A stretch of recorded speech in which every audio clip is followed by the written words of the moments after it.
1889 का साल था। फ्रांस में चारों ओर असंतोष की लहर दौड़ रही थी। अमीर और गरीब के बीच खाई बहुत गहरी हो चुकी थी। जनता भूख से तड़प रही थी। पूरा फ्रांस 3 वर्गों में बटा हुआ था। शाही वर्ग के लग्जरी लाइफ जीने के खातिर निम्न वर्ग को भूखमरी और गरीबी का सामना करना पड़ता था।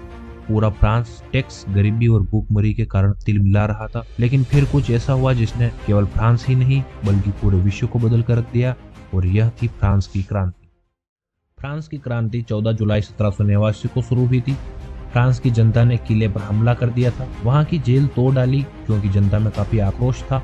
बात तब की है जब एक बार फ्रांस की रानी मारी आंतवानेट, जो कि ऑस्ट्रिया की राजकुमारी भी थी, वह अपने राज्य से घूमने निकली तो उसके साथ भारी मात्रा में भीड़ उमड़ी और भूखमरी के कारण जनता ने रानी से रोटी मांगी तो रानी ने बदले में कहा, रोटी नहीं है तो क्या हुआ, केक खाओ, पिज्जा खाओ, रोटी कौन खाता है। यह सुनकर जनता भड़क उठी। जनता में आक्रोश उत्पन्न हुआ और फ्रांस के लोगों ने हमला बोल दिया। इस क्रांति का कारण उस समय फ्रांस में फैली असमानता और भेदभाव था। उस वक्त फ्रांस की सामाजिक व्यवस्था 3 भागों में विभाजित थी। पहला पादरी वर्ग, दूसरा कुलीन वर्ग और तीसरा आम लोग यानी निम्न वर्ग। प्रथम वर्ग, जिसे कि पादरी वर्ग भी कहते थे, इसमें चर्च के लोग यानी पोप आदि शामिल थे, जो कि ईश्वरीय ज्ञान प्रदान करते थे।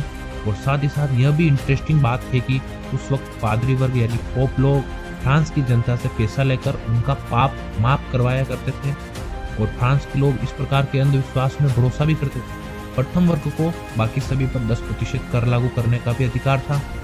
अब आते हैं द्वितीय वर्ग यानी कुलीन वर्ग की ओर।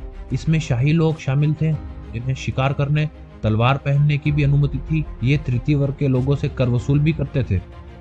अब चलते हैं तीसरे वर्ग यानी निम्न वर्ग की ओर। इसमें किसानों से लेकर धनी लोग भी शामिल थे। यह कुल आबादी का 96% था, लेकिन इनके पास कोई अधिकार नहीं थे केवल कर चुकाने के अलावा, और इसी वर्ग के लोग सबसे ज्यादा टैक्स भी देते थे। फ्रांस की हालत और भी बिगड़ गई जब फ्रांस के राजा लुई 16वें ने अमेरिका को इंग्लैंड से आज़ादी दिलाने के लिए अपने देश पर कर्ज बढ़ा दिया।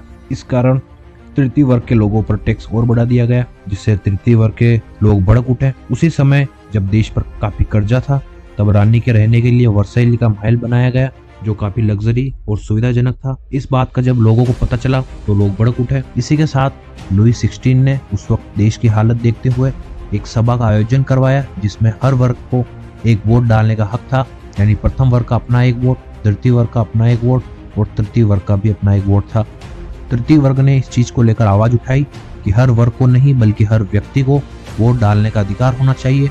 राजा ने व बाकी 2 वर्गों ने इसका विरोध किया, तो तृतीय वर्ग के लोग सभा को छोड़कर पास के एक टेनिस कोर्ट में जाकर वहां शपथ ले ली कि हम अपनी नई गवर्नमेंट बनाएंगे और इस राजा को और इस व्यवस्था को उखाड़ फेंकेंगे। जब राजा को पता चला तो राजा ने इनसे बात कर एक नई असेंबली का निर्माण किया, जिसमें राइट साइड में तृतीय वर्ग के लोग व लेफ्ट साइड में बाकी 2 वर्ग बैठते थे।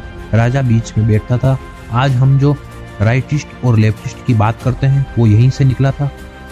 एक दिन लोगों में अफवाह फैल गई कि राजा पेरिस पर हमला कर नेशनल असेंबली को भंग कर देगा। यह अफवाह सुनकर लोग भारी मात्रा में एकत्रित हुए और 14 जुलाई 1789 को उन्होंने बेस्टिल फोर्ट पर हमला कर दिया और वहां से 7 कैदियों को रिहा कर दिया। इसी वजह से 14 जुलाई को फ्रांस का राष्ट्रीय दिवस मनाया जाता है। यहाँ से फ्रांसीसी क्रांति की आग लग चुकी थी। अब लोगों में हिम्मत और हौसला आ चुका था कि हम भी लड़ सकते हैं, और 9 जुलाई 1789 को नेशनल कॉन्स्टिट्यूशन असेंबली बनाई गई और 26 अगस्त 1789 को इस असेंबली ने अपना संविधान लागू किया, जिसमें 17 अनुच्छेद थे। जब राजा को इसे साइन करने के लिए कहा गया तो राजा ने साफ मना कर दिया। तब 5 अक्टूबर 1789 को हजारों की तादाद में औरतें एक साथ वर्साई के महल की ओर गई और सीधा महल में घुस गई। राजा भी इतनी महिलाओं को देखकर दंग रह गया और आखिरकार राजा ने साइन कर ही दिया, और इसके बाद फ्रांस एक राजतंत्र से गणतंत्र देश बन गया।